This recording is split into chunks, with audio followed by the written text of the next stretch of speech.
Hello, hello. Hello, everybody. Welcome, welcome. My name is, hi. My name is Ana de Archuleta. I'm Director of Artistic Operations here at National Sawdust. We're very excited to have you all here. Who's here for the first time? Oh, this is fantastic. I love seeing hands like this. You're in for a treat. As you can see, this is the coolest venue in town. So we're very excited. We are, for those who don't know, we are a nonprofit organization. Is artist-led, which is very rare, but is fantastic. Our mission is to curate and produce music and artistic works rooted in curiosity, innovation, and experimentation, such as the ones that you're going to see here tonight. But first, we want to take a moment to acknowledge that we are here tonight on the occupied and unceded territory of the Karnasi and Munsee Lenape people, who have stewarded this land for generations. Please join us in acknowledging the Karnasi and Munsee Lenape community, their elders, both past and present, as well as future generations. Now, for a couple of household things. Please check our website. We have amazing programming coming up in the next couple of months. We have the Future Is Festival, June 7th to the 18th here in this venue. There's going to be almost performances every night, and we will have a creative forum here as well on June 14th and 15th. We hope you come and check it out. We welcome you as well to check out our partners, Disco Tacos. They have amazing food and amazing drinks, so I hope you can enjoy that after the performance tonight. Now, more about tonight. Daniel Bernard Roumain and the DBR Lab returned today to National Sawdust. These original projects explored interactive digital media, music, and spoken word and film. DBR Lab was founded by Daniel Bernard Roumain and co-facilitated with Jeff McMahon. DBR Lab is managed by Malena Grosz and documented by Keegan Carlson. The lab operates in close collaboration with DBR Music Productions, SOZO Artists, ASU GAMMAGE, and it is in residence at the School of Music, Dance and Theater, Herberger Institute for Design and Arts, Arizona State University. Please don't forget to check out the program right at that QR code. If you point your phone to that program, you can see all the information, bios of all the fantastic collaborators. Now, I would like to introduce Peter Guthrie.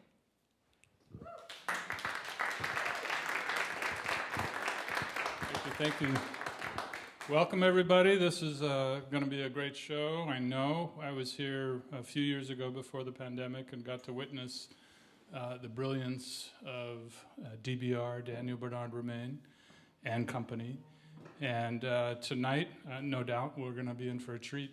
I met Daniel in New York several years ago in a building that I designed and built. And we had a dinner for folks at ASU, where Daniel leads his amazing lab. And the director of the Herberger Institute of the Arts, Dean Tepper, was there and invited us all, and we had this sort of Jeffersonian dinner thinking about art and design and how important it all is. And at a certain moment, Daniel got up and began to play the violin, and what was then described to me as a musical portrait. And he created a musical portrait of me and of the space.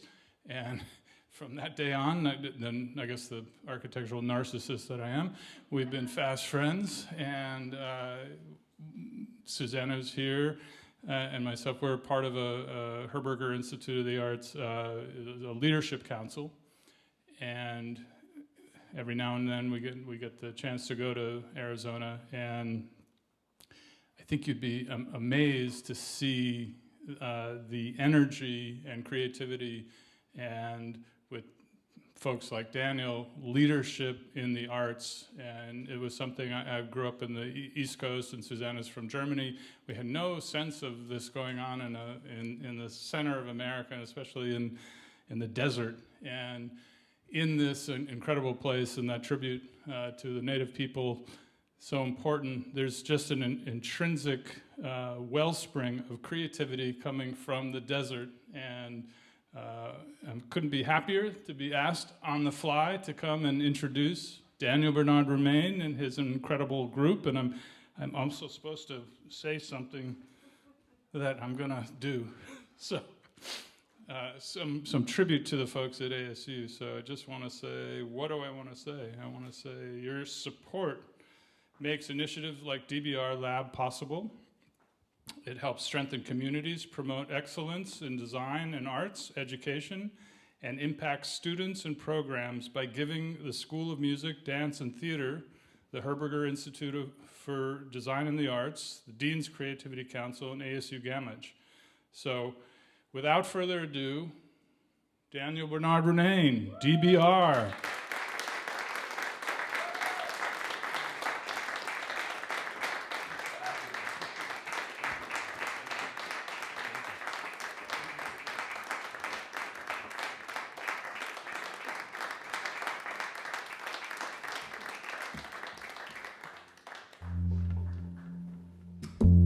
How are you?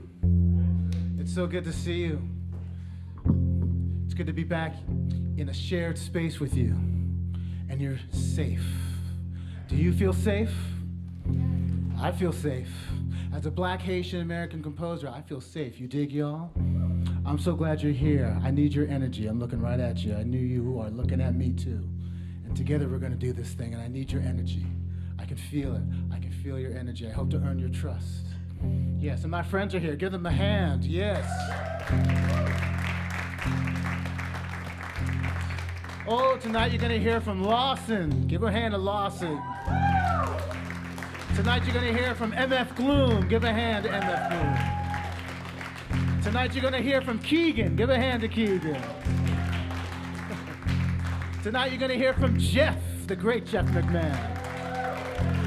Tonight you're gonna hear from Oh No, yes, with Julio Cesar and Shaman and Alejandro, yes. And tonight you're gonna hear from Matthew, yes. And my dear friend Anton, yes. And Lucy, yes. And members of our New Jersey Symphony, you dig? No more orchestra, it's just a New Jersey Symphony, those who know. Give them a hand, yes. And after all of that, there's going to be one very special, dear, surprise guest who is a friend, a person who helped build this space. You know, but in all the joy and jubilation, it's not lost on me that there's a little person miles from here, somewhere between Russia and Ukraine, who would give anything to be here with us, right? Somewhere in the mountains of Haiti,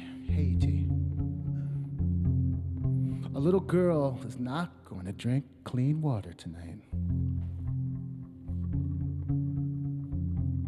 Amen, hallelujah. What is the role and responsibility of the living in a time of death?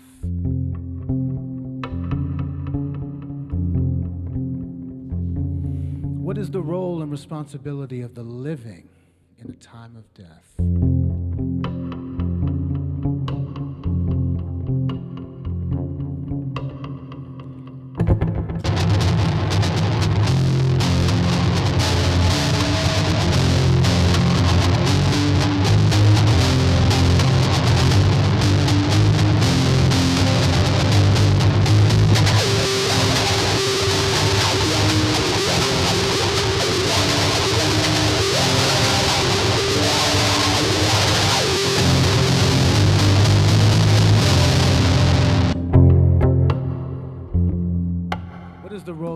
Responsibility of the living in a time of death.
together tonight, ladies and gentlemen. We're gonna do this together tonight, ladies and gentlemen. 2,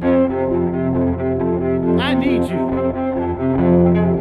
3, we live, we're born, we live, and we die. 4, we're surrounded by 4 walls of love. 5,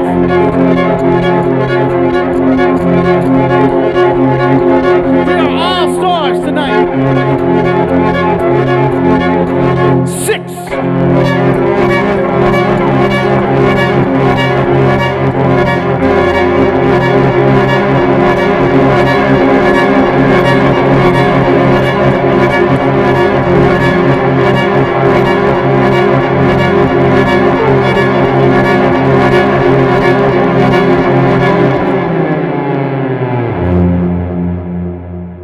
thank you.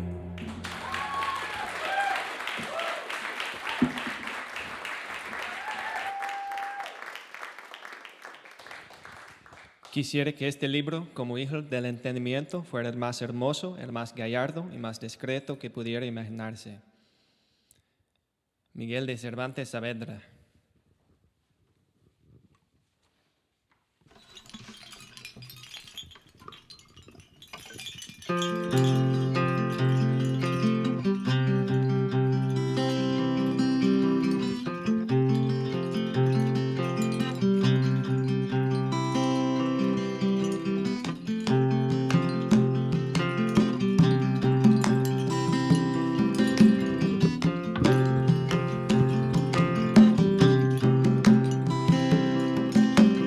Grains of sand sinking through my hand. Sinking through my hand. Remind me of our contraband. Of our contraband. Of our shells back from living hells.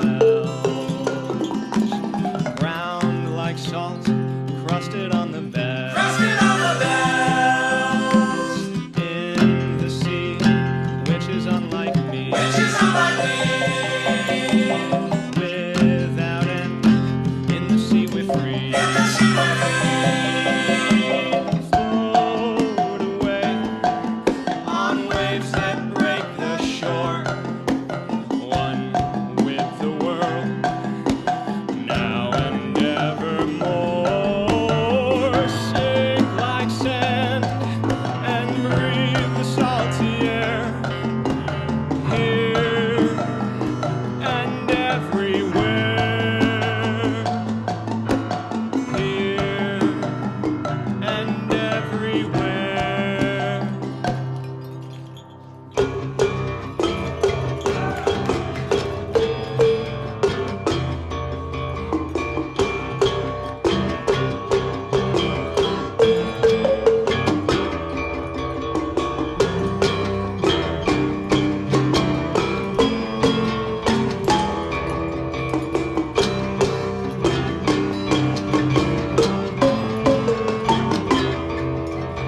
Sing a song, sing of rights gone wrong.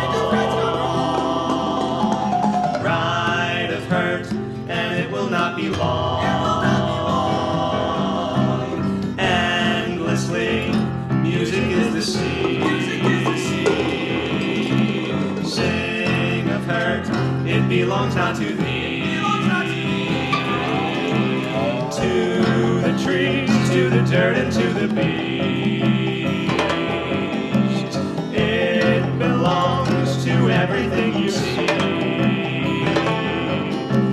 Fly away on words that break your heart.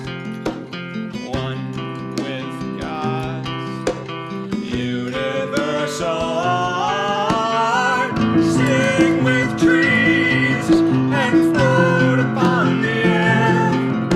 Here and everywhere. Here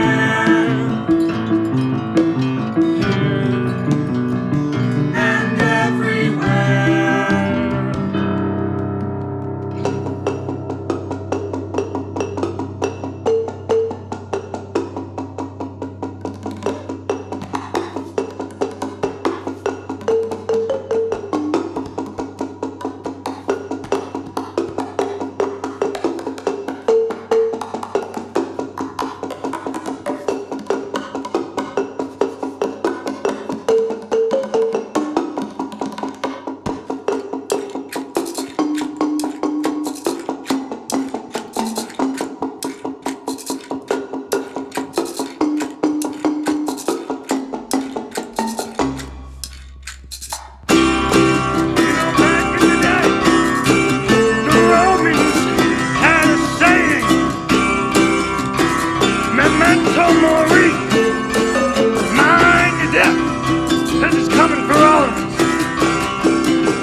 What if the best legacy we can leave behind is nothing at all? What if the best thing that we can do for the future is be forgotten? Huh? Instead of being afraid, let's run towards death. Let's take it head on. Let's celebrate instead of memento mori. No. Ac nocte dormum ambulo. I'm walking home tonight. You hear me? I'm walking home tonight. Now listen as my digital clones and I sing this last chorus here for y'all. Ac nocte dormum ambulo. Ac nocte dormum ambulo. Ac nocte dormum ambulo. Ac nocte dormum ambulo. Ac nocte dormum ambulo. Ac nocte dormum ambulo. Ac nocte dormum ambulo. Ac nocte dormum ambulo. Fade away with falling grains of sand. Rest your feet and take your leave of land. Fill your soul and you will still be there, here and everywhere, here and everywhere.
technical difficulties.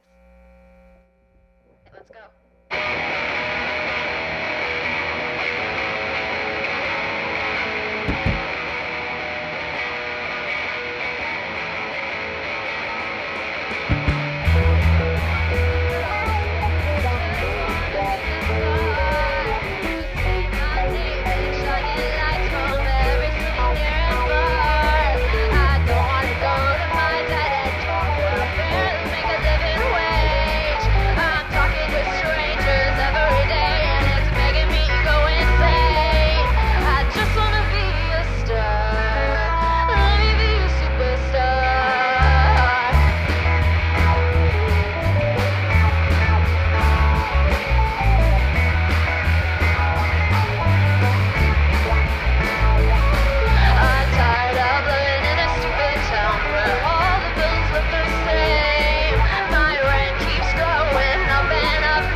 Do you see what time it is? Yeah. Well, where's the transport?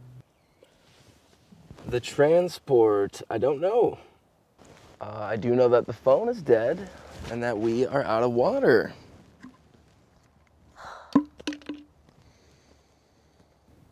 Well.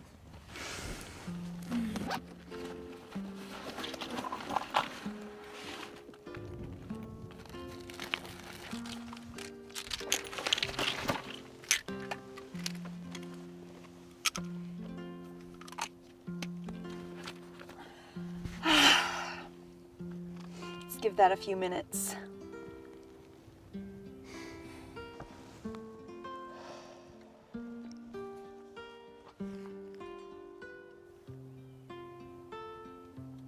Well, we might have to find some way to waste a little time. Babe, not now. I'm not even close to in the mood. What the hell, babe? I'm so bored, Guy. I'm tired, hungry, I'm horny. I just want to be home. I know. And we're close, so let's just chill, and you can keep those little horny hands to yourself, okay? My horny hands, huh? Yeah, your horny hands. What did I say about touching my face? You will learn. Oh, me. Love you, babe. I love you too.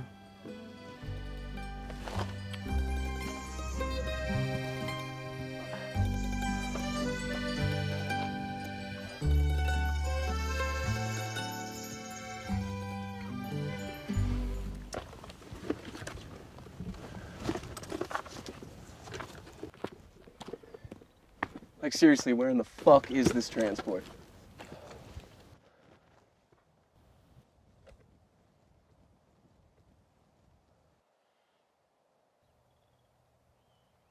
Hey, babe. Hey. I see a van, truck. It's something. I don't know. Get your shit. Come on. Come on. We're going home. Yeah. We're going.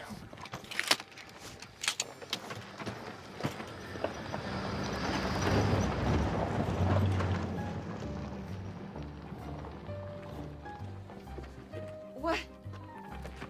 Is that the... I don't know. Well, what do we do? I don't know. Well, come on. Let's go see. What are we doing? I have no idea who this is. You're gonna get us fucking killed out here. Oh, please. You think this is gonna get us killed? What about last week when we were robbed, huh? That didn't have you worried. Very different. We were in the middle of a city for one. I have no idea where we are right now. Mm-hmm. Way diff. Ugh. I just can't wait to get home. 18 days. Ugh. This trip's been a little too long. Yeah, I'm sure it's been a real nightmare for you paying for, $0 for this entire trip? Yeah, well.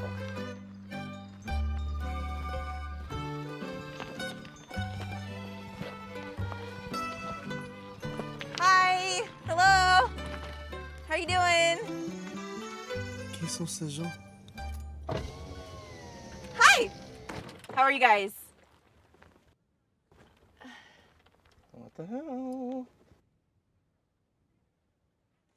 What are we gonna do? Let me just go and try to talk to them. Hi, are you the transport? We're just trying to get home. 8337? Je ne sais pas. What? We get in, you take us home? You are the transport, correct? Je ne comprends pas. I don't know. You just, if you don't mind, I'm actually just No. Okay. I don't.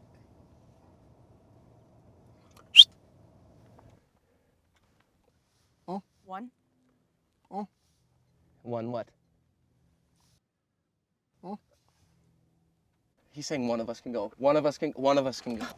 Only one of us? Yeah, one. What the hell sense does that make? Look, I don't know. I'm just trying to get home. Which one of us will go then? You find a stay? No, I'm not gonna stay. The hell you are. I'm leaving. Look, I'm gonna take care of this, okay? I need to be the one to handle this. Fuck no. I'm not staying out here alone. You're crazy. I'm a girl. You'll be fine. I'll come right back to get you. I'm just gonna go with them quickly and I will be back. Where the fuck do you think you're going? Gigi, honey, let's go. Fuck no. Get your ass back here. Let go.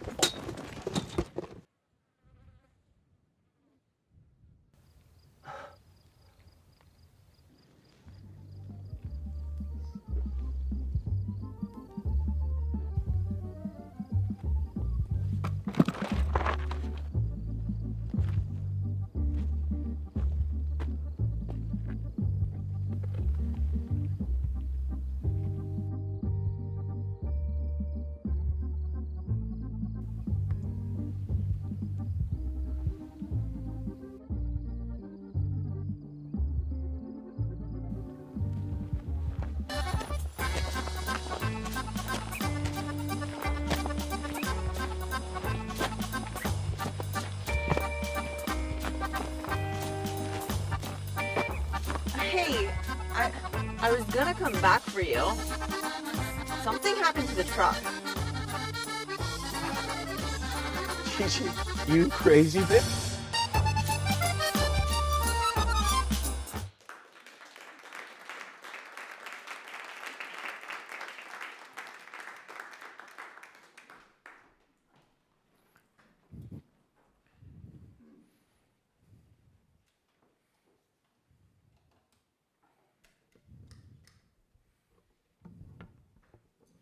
We were riding along, almost enjoying the ruts in the road, the bumps, the bouncing, the lurching, since at least we were moving forward towards something.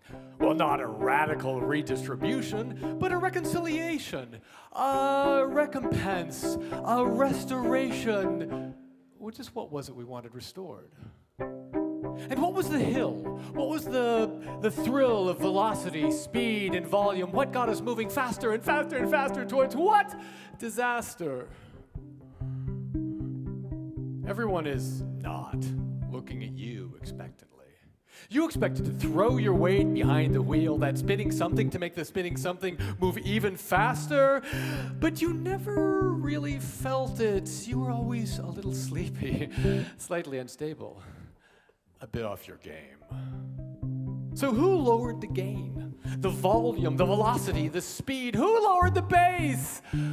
Why do I feel so few feelings? You, just plain folks, you. Want to tell them that you never felt it. You never were dealt it, that great something that had such great value. You were always looking for the place to jump off, away, or ahead, so that you might not be swept under. For you were not driving history. History was driving you. As you search through the map for that compass point, that dynamic dot delineating exactly where you might have already been, so that you might know where this came from and thus where the end might lie. Truthfully, 'twas a lie lured you aboard and sustained you thus far. But the seas are stormy, and you've been thrown overboard. Poor you. Thrown overboard onto a sea of upturned faces that you haven't recognized for centuries. Poor them. And as you fall, your head hits something. The back of the bed as you fall back into that place that is already full. The voice, the wheel now pressing on your chest.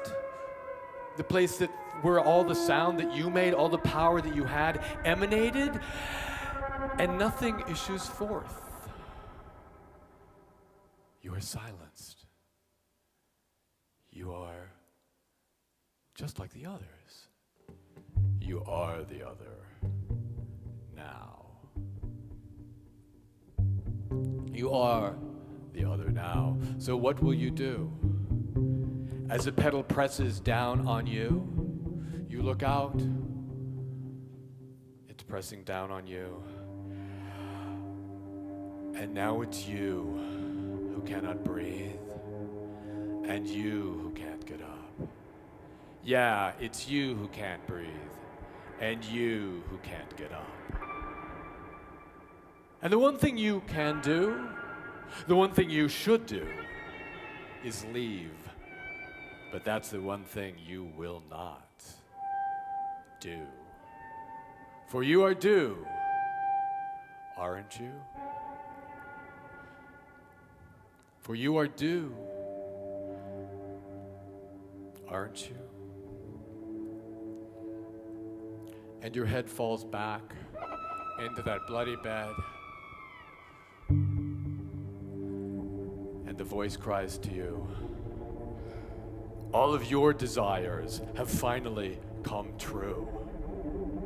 And now it is your desires and your wishes that are leading you to this. And the broken have finally broken you. And that is your personal tragedy. So welcome, colonists. Victory is yours.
I failed today.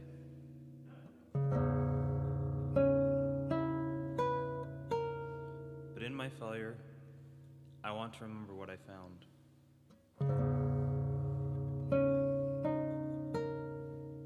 A new sensation, proudly seated in my heart's throne.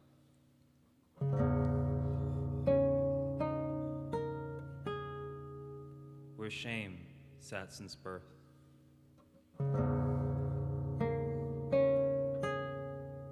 Last name, satisfaction.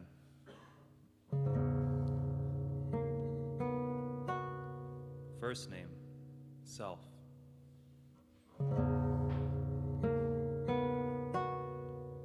They had a gentle smile.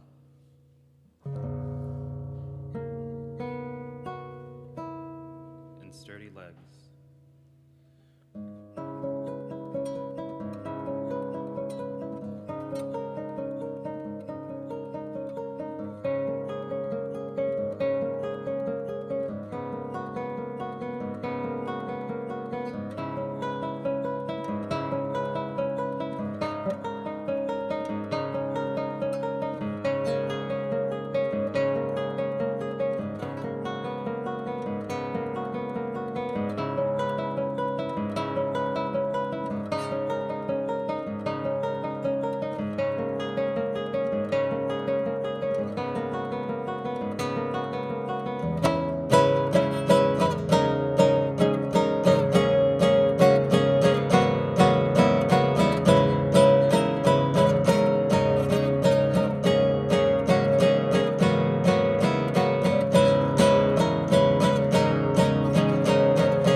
Sometimes,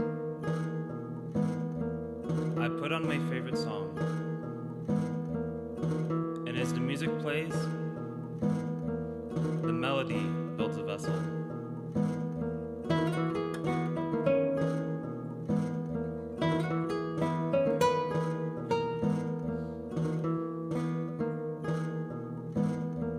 that takes me through time to an outer space deep within,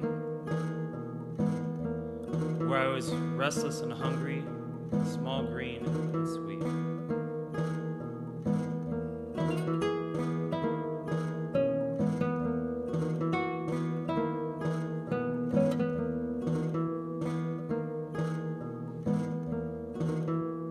And for a moment, 4 minutes, 59 seconds to be exact, my feelings smell like fresh cut grass, and I'm overwhelmed.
Irish, I could, Irish, dinner, Irish, I could, dinner, I could, Irish,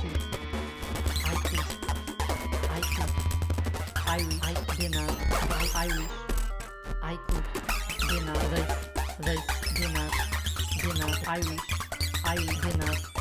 dinner, Irish, dinner, Irish.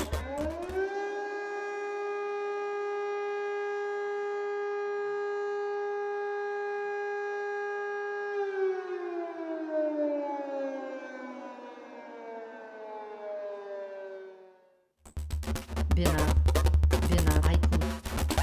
Dinner, Irish, I could. I could. Dinner, Irish. Dinner, Irish, this, I could. Dinner, Irish, I could. Dinner, Irish, I could. Irish, I could. Dinner, Irish, dinner.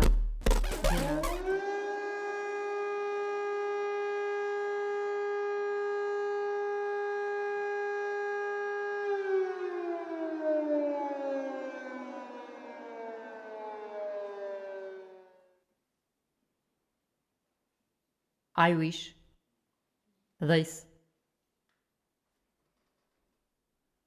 Irish, I could, Benat, Irish, this, Irish, I could, Benat, Irish, I could, Irish.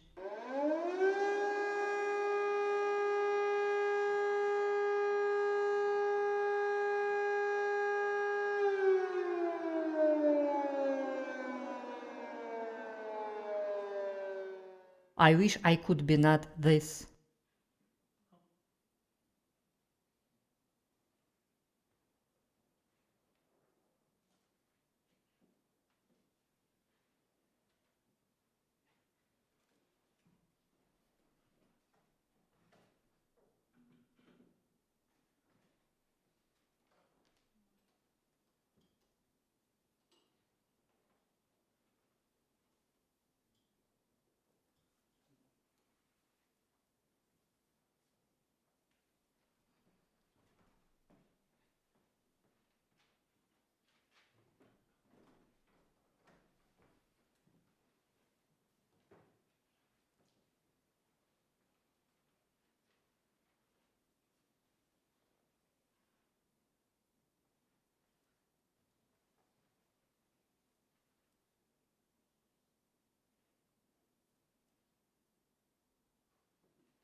The height.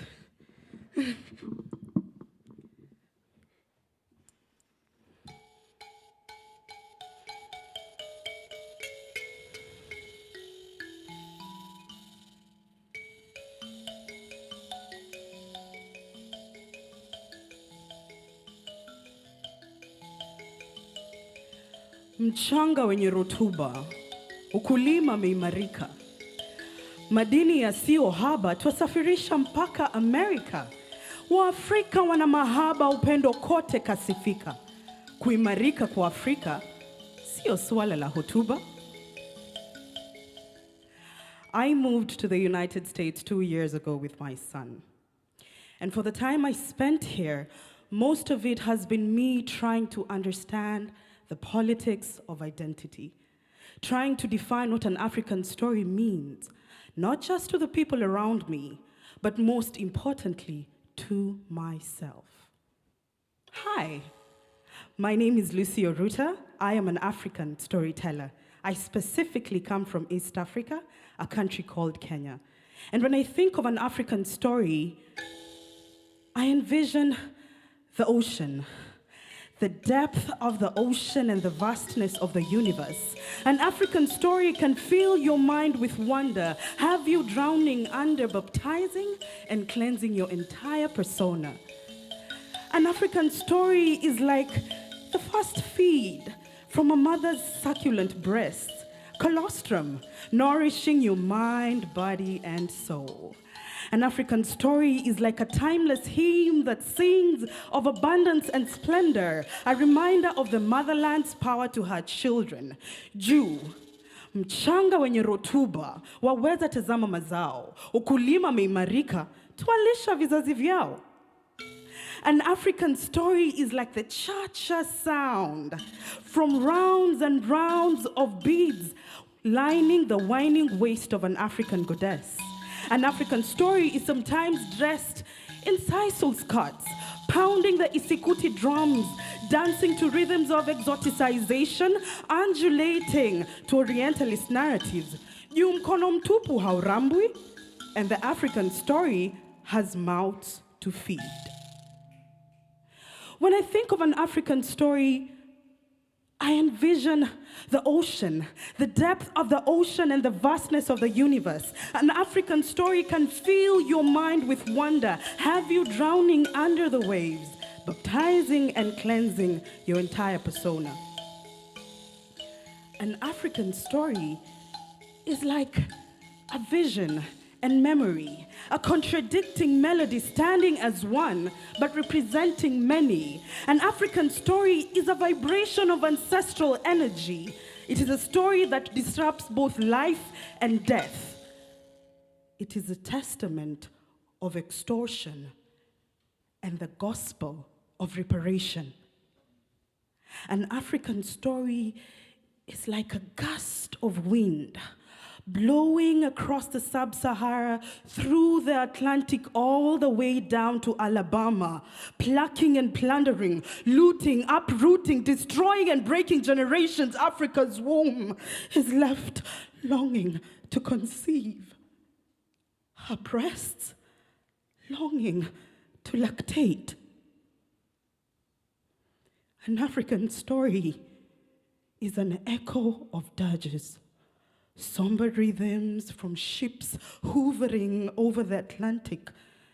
It is an epistle of broken families, of loved ones never mourned, of burial rites, banana stalk graves buried in place of Africa's sons who fought the white man's war, brave men who fought in the King's African Rifle, men who marched to their graves, but never to their homes. An African story is a story of cultural genocide, of the longing to be reunited with African roots, of the stories of the nostalgia of lost origins. An African story recognizes the struggle of Black people and extrapolates Black pain all at once. It is like whiteness reclaimed for Blackness, the performance of pain to embody Africanism. An African story is like a love letter of Africa to her children, reminding her children that a man who spits in your eyes when you are on your land will not wash your feet when you are on his land. Therefore, with patience endure, a luta continua, for the victory is sure. An African story reminds us that the master's tools will never dismantle his house. It calls for an emancipation of all Africans. An African story is a rejection of the oppressor's christening of Black as a race. An African story is a deconstruction of popular culture narrative of the dark continent and the shithole. When I think of an African story, I envision the ocean, the depth of the ocean and the vastness of the universe. An African story can fill your mind with wonder, have you drowning under the waves, cleansing your entire persona. Our story recognizes that the essence of an African runs beyond my beautiful skin. It uplifts the physical, mental, and spiritual intellect of Africans world over. An African story is a mouthpiece to Africans who for the longest time have been silent participants of their history. An African story is a decree to the 77% to revive Pan-Africanism Jubado Mapambano. And when the African story is told, even God leans in closer to listen to Africa's anthology. Thank you.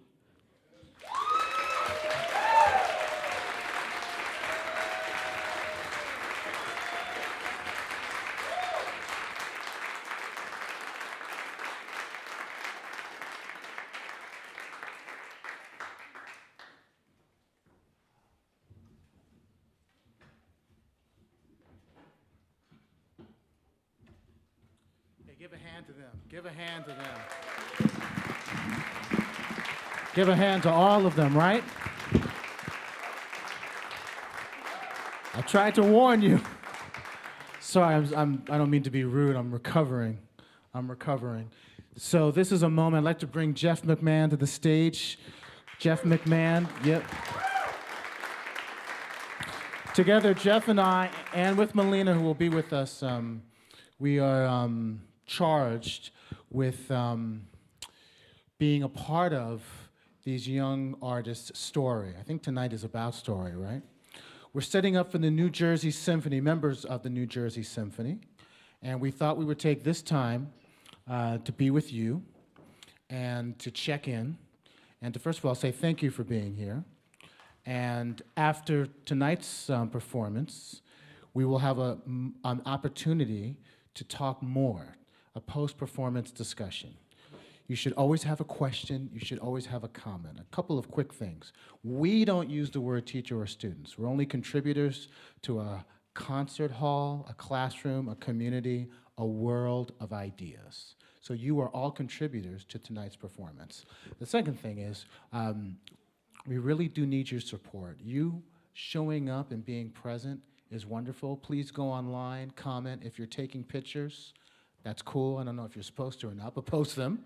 Jeff, want to say a few words? Sure. This was founded by Daniel several years ago, and he invited me to be part of it 2 years ago. Yeah. So we were, and that was all online. So finally, we got to actually be here in person at National Sawdust, which was a really major step for really all of us to perform in this venue in Brooklyn, which is really kind of a central place for new work. Just so you know, just a little bit of the structure of the lab. We look for students that have, in the first semester, might be creating a project, and then usually in the second semester, that project has been created, and they're finalizing it, perfecting it. And then for this evening, we brought back some alums, some people that had been in prior iterations of the lab and had not gotten an opportunity to perform here at National Sawdust because of COVID. So it's really glorious that they've invited us here to do this. And I think they're ready. Really fast, yeah. I thank you so much, Jeff. I want to thank the members of the New Jersey Symphony. We have been in a partnership this season, actually starting last summer. I am the resident artistic catalyst for the group. And I believe this is the first time the New Jersey Symphony has played in National Sawdust, which is really awesome. They're going to play two works, one that I wrote called Clap Your Hands. Don't clap your hands, I'm sorry, just because it messes everything up. But it's subtitled for Rosa Parks, and they're going to play another work by Steve Riley, I believe, or Terry Riley, I believe as well. So they're going to play two works. And after that, there'll be one little very special performance that'll happen. And then after that, we'll be able to ask questions, have a comment, and share. And it's really important to us in your thoughts for the evening. Please give a warm welcome to our New Jersey Symphony.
Planetary Dream Collector by Terry Riley.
Please welcome to our exchange my dear friend and the person who made this space and all of this possible in so many ways, the incredible, incomparable Paola Prestini.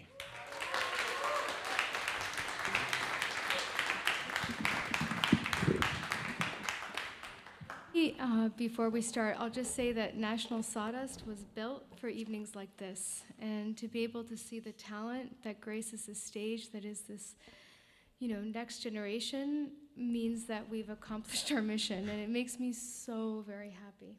So I just want to thank Daniel and all the brilliant talent tonight for really, helping realize the National Sawdust mission, which is to be a bridge from emerging to professional life and to show us all as an audience what is the voice that we need to be listening to and embracing and encouraging and supporting. So thank you, Daniel, for that. Thank you. And one more thing, not as an excuse, but Daniel called me yesterday, and these are just a few words that we worked on yesterday, and if anything, is just meant as a blessing.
Piedras enormes, rojo sol y polvo, alzado en nubes sobre tierra seca. El sol al irse musitó al oído, el alma tienes para nunca muerta.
If only your eyes would wake my soul and see the world as something new.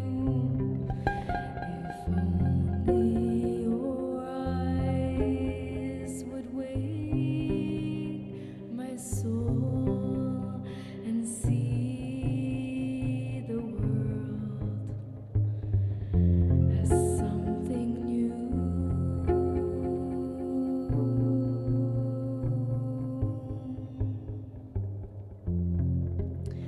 Que tus ojos se despiertan alma y hagan al mundo como cosa nueva. Que tus ojos se despiertan alma, alma que dueres con olor a muerta.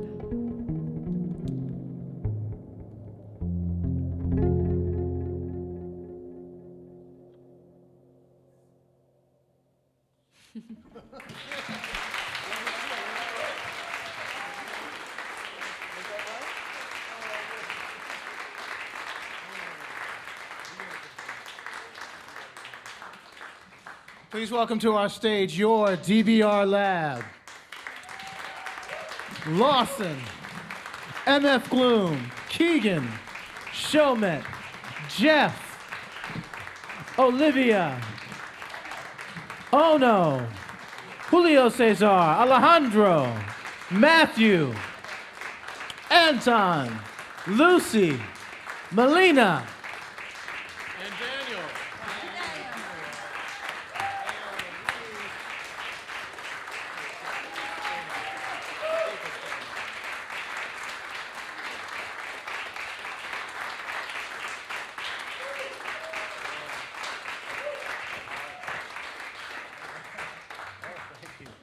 Oh, give a hand to Malena immediately. She has been here from before day one.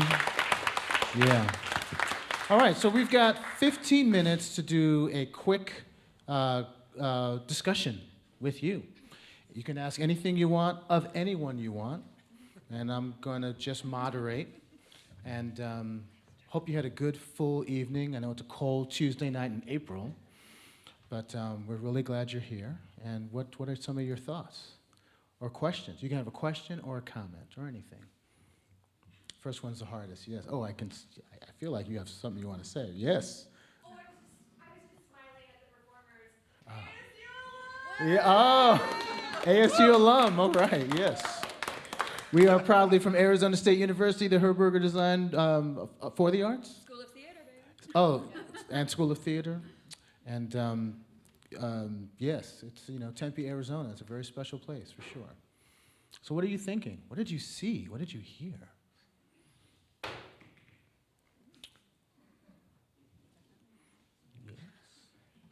Okay, this is college. Oh, that's okay. Well, we have one here. Go ahead, Paola. Grad school. Yes. Okay. Curious about the technology on the wrist. And then what was the second question? Well, there's so many questions, but I guess the second is the kind of dreamscape of the cowboy. Oh, the dreamscape of the cowboy. And you can tell us a little bit about that. I could keep going, but maybe Right. we'll start with those two. Cool. So, yes, Anton. I'm, I guess, the only one from School of Art here. So at the moment I'm working on developing different interactive sound environments, and I'm a little bit obsessive with decoding and deciphering all methodologies around machine learning, and this is basically was one of the first attempt try to use machine learning for gesture recognition, and this stuff on my wrist and the rest of Ono just transmit different position of my hand to computer there, and on my laptop I built some page which is using so-called KNN algorithm, which is trying to predict in which position is my hand, and this information fed into sound engine, and this is produce sounds. Yeah, I mean, It's a lot of technology. But if you asking about this wearable device, it's Adafruit ESP32 plus a gyroscope, accelerometer BN0055. Yeah. And also, I want to have the brilliant Ono also speak on that because there's so much going on that Ono is absolutely expert in. Hi, I'm Ono, and when you have stuff, you give it to your friend to make good art. So I was happy to loan Anton a laptop and a Kinect, but like Anton said, gyroscopic data, pure data as a software patch, and ask him any questions you have about it. He's really good at it. And before we go to Lawson, can we talk a little bit about your work as well? Did Paola have a question? Well, Let's toss it to Lawson, yeah. Yeah, but let's talk a little bit about your piece because it's also tech heavy. Sure. Great to hear more about it. Yes, so what you saw was an excerpt of a 30-minute performance and immersive and spatialized audio spectacular called Hello World. It's normally 30 minutes long, but we were happy to present the first 7 minutes of it for you tonight. What you saw were projections that were designed entirely in Oculus Reality headset using a program called Tiltbrush, which is $20 if you're interested. And then exporting that into a program called Unity, where we put a fun camera in it and animate those cameras. And then Shomit over here is the sound guy, fantastic composer. So please give it up for Shomit, please. That was amazing. After Lawson, we can talk later about it. But yeah, so there was a whole mishmash of choreography, beautifully performed by Alejandro and Julio Cesar here. And happy to talk about it afterwards. Could you just describe the Sure.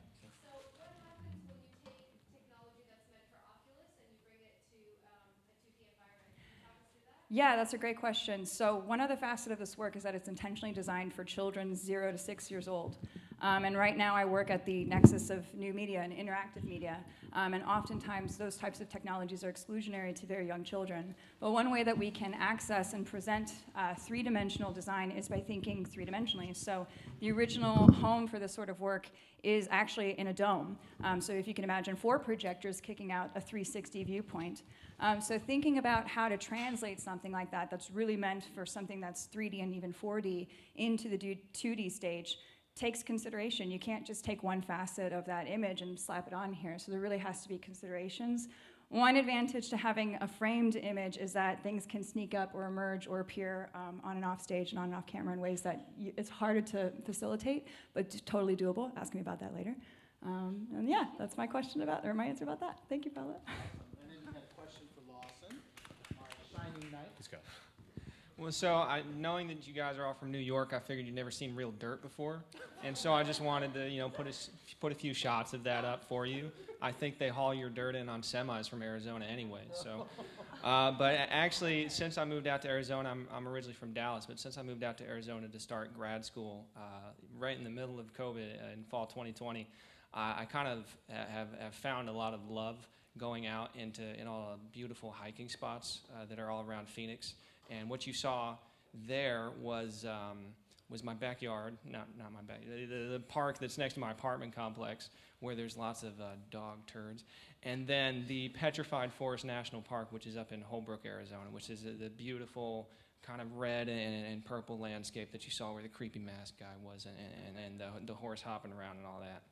Now, just to be clear, you're you're studying to be an ethnomusicologist, is that right? No, I am.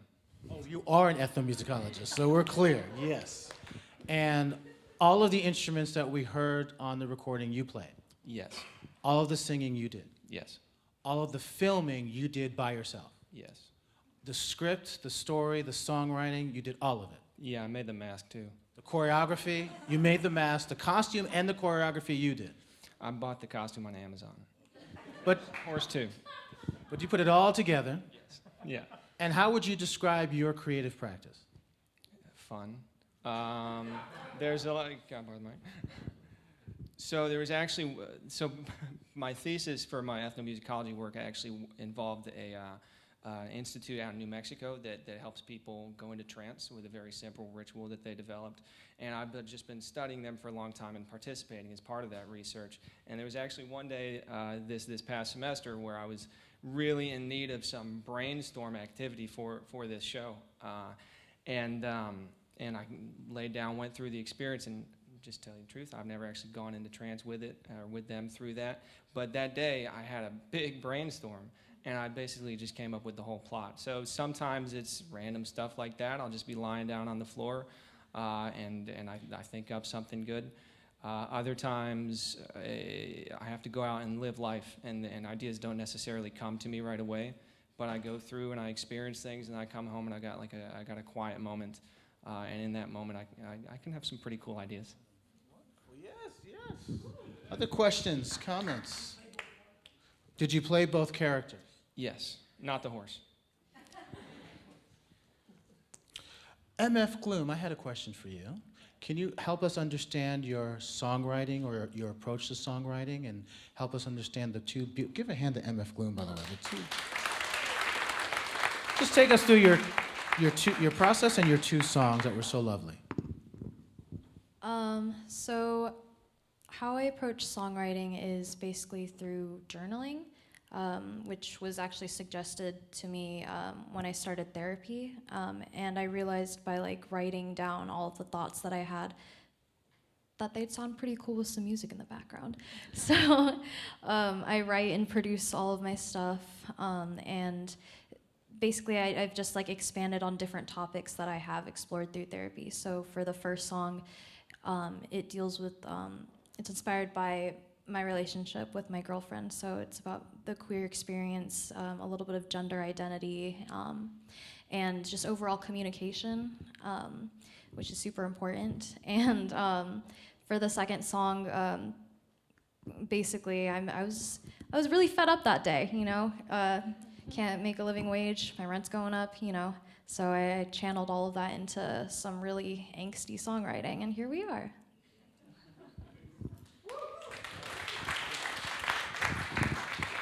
Yes, please.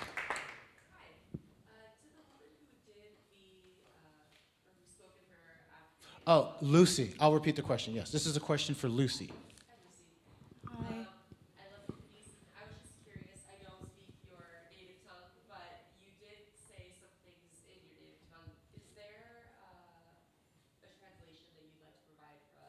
Oh yeah, sure.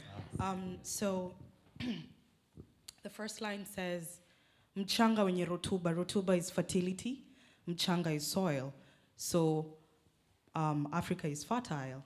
And the proof of that is from the produce from the farm. And then the second line says, madini yasiyo haba. Madini are minerals, and we export them all the way to America and other countries worldwide. And then Waafrika wana mahaba, like we're people who have love, and we're really hospitable. We have so many tourists coming home. And kuimarika kwa Afrika si swala la hotuba means that as a people, we are strong, and we're very firm, and we know where we're headed. And that's not something to debate about. Yeah. Mm. And Lucy, is it Swahili? Yes, that's Swahili. Okay, Swahili. Whew. I just want to say real quickly, you know, we've been together, in some cases, many years. Something happens when you hit a stage with a understanding and supportive and empathetic audience. And I just want to say to you, some of the things that were happening on stage tonight, it was all extraordinary. I want to be clear. There were moments that were absolutely transformational. I hope it was that way for you. And that's why I don't use the word teacher or students, right? Aren't they all artists? Deeply, profoundly moving artists, you dig, right? So something happens, and tonight there were performances that Jeff, Malena, and I have never seen before. I just want to share that with you. And that can only really happen in a kind of a special space on a stage of democracy, you know? Yeah. Maybe two more? Yes, right there. I'll repeat the question. Yes, I see you. Yes, please, yes. Yes, this is for Lucy.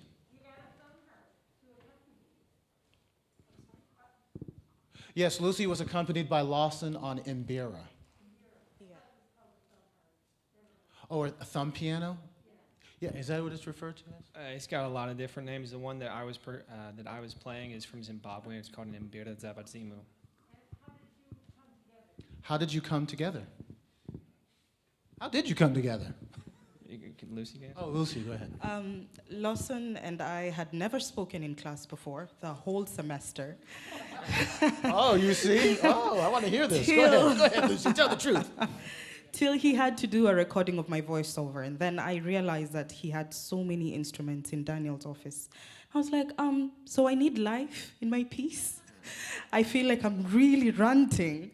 So some life and some music would be amazing, and he's incredible, and I think trusting his artistry is what has been able to make the collaboration very easy.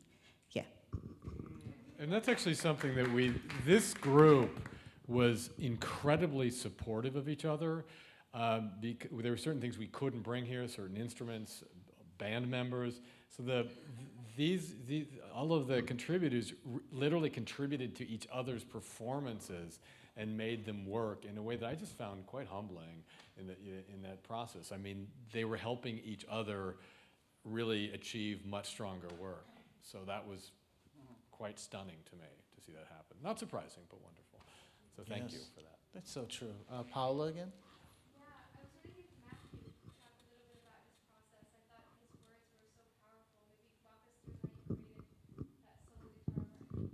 So the words actually are not my own. They are taken from 2 poems by my cousin Aaron Petrie. He published a book last year called Bleed, which is a compilation of some of his poetries.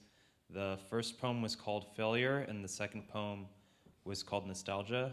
And really the way that these pieces came about was I was kind of just in a point in life last year where I kind of wanted to do works that I guess felt like they had a little bit more vulnerability or a bit of a personal feel to them, because I come from the classical guitar world. At least it's the world I've been largely immersed in artistically the past about 7 years or so.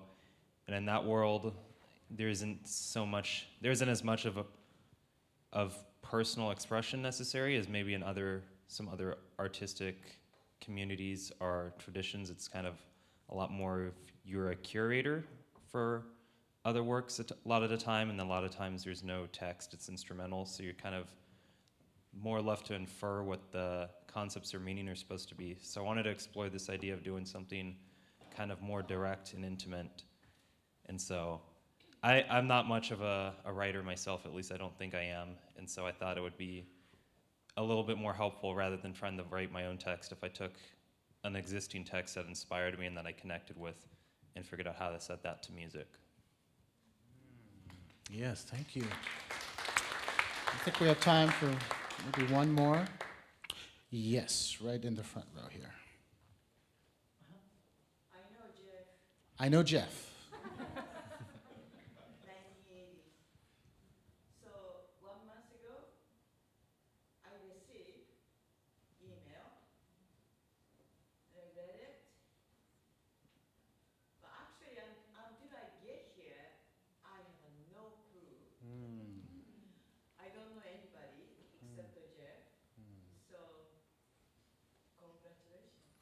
Oh, thank you. Beautiful comments.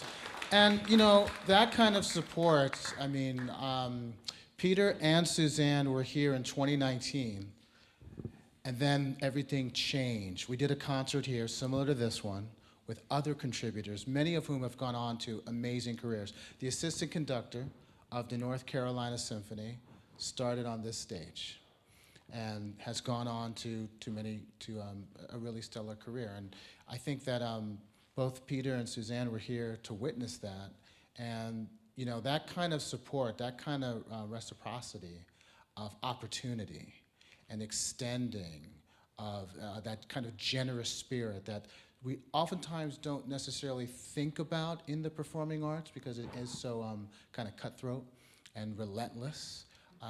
I think that there's a unique opportunity in the lab, as Jeff was mentioning, to really exhibit and to, you know, to speak to cooperation and care.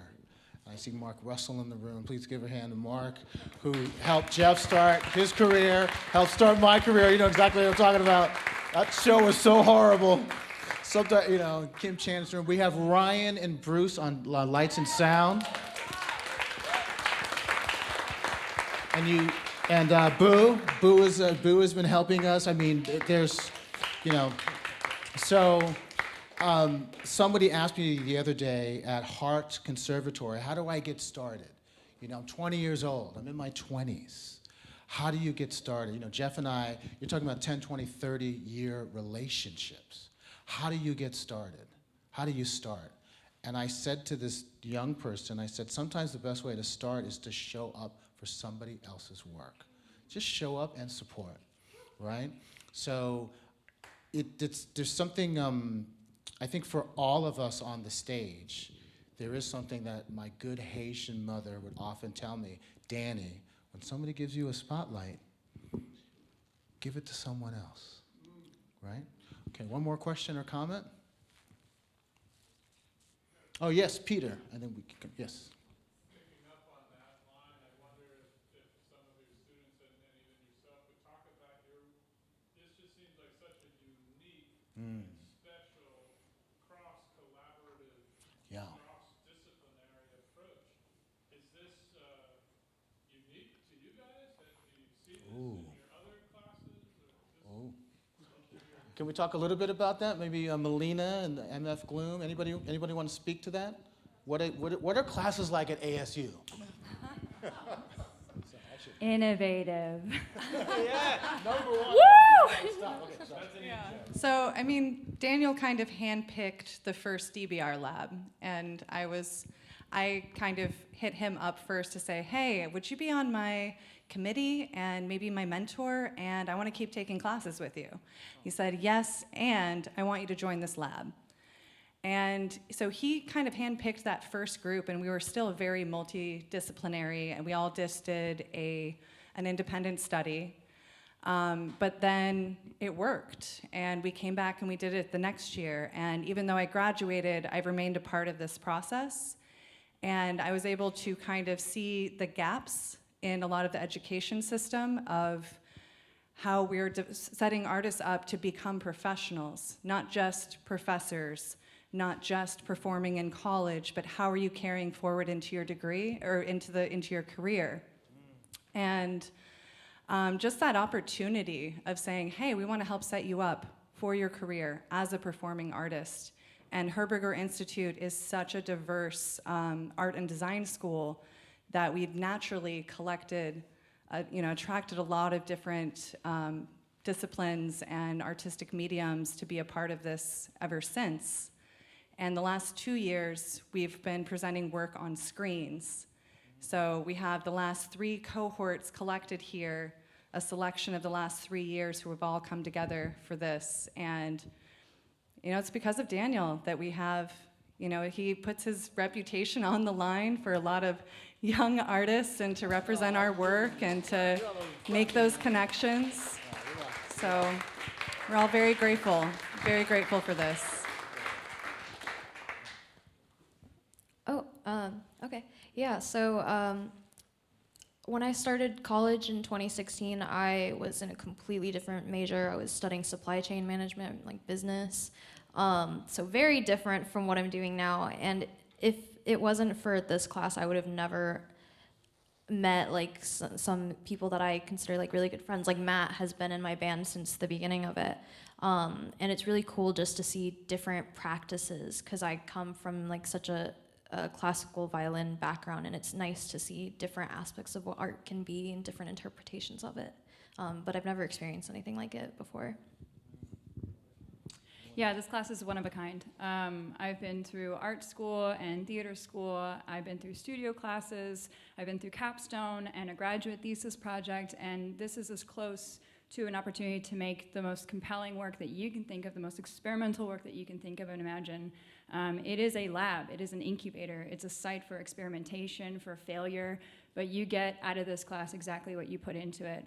And I'll say, like, Jeff mentioned how we're all contributors, not only to the class, but to each other's projects, but that is through the example that Daniel sets.